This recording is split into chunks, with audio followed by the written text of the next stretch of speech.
ওই বাংলাদেশের অলিতে গলিতে খালি আমার ভক্ত, খালি আমার না আপনারও কিছু ভক্ত আছে না, মানে আপনারও অনেক ভক্ত আছে। আর ভাই সরি ভাই, আমার থেকে আপনার বেশি ভক্ত আছে। যাক এবার মারে নাই, বাচ্চা গেছি। আচ্ছা মেসি ভাই, নাহিদ ব্রো বারবার ফোন দিতেছে, ওগোর সাথে একটা প্রীতি ম্যাচ খেলার জন্য যাইবেন নাকি?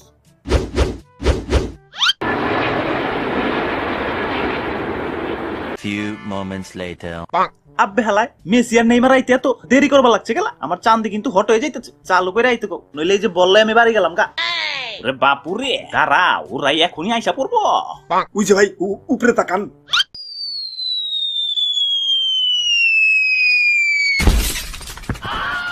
আরে সর্বনাশ, মেসি আর নেইমার নাকি? তা তোমরা এয়ারপোর্টে না নামে সরাসরি স্টেডিয়ামে লাভ দিছো, কাহিনী কি? কাহিনী কিছুই না, বাংলাদেশে অনেক ভক্ত তো আমার, এয়ারপোর্টে নামলে আবার জামজুম লেগে যেত গা, তাই আর কি সরাসরি স্টেডিয়ামে লাভ দিচ্ছি। না মানে মেসি ভাইয়ের অনেক ভক্ত তো, তাই আর কি। আচ্ছা যজ্ঞা, খুব সুন্দর হয়েছে, অনেক জার্নি টার্নি করে আইছো, এখন এই যে নাও 7 আপ খাও। ওই এটা আমার চোখের সামনে থেকে সরাও। কেলা কি হয়েছে?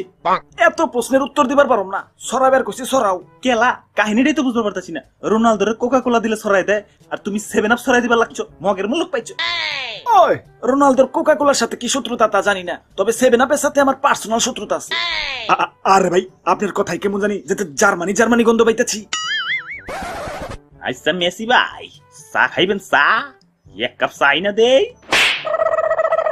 ওরে বাপুরে আমারে মারলো কেন, আমি আবার কি করলাম? বুঝবার পারতেছো না, মেসির আবার চায়ের কাপের সাথে শত্রুতা। মেসি ভাই আমি আপনার বিশাল বড় ফ্যান ভাই, আমরা আর্জেন্টিনার সাপোর্টাররা আর্জেন্টিনার পতাকাতে আমাকে এলাকা পুরা ভৈরা লাইছি।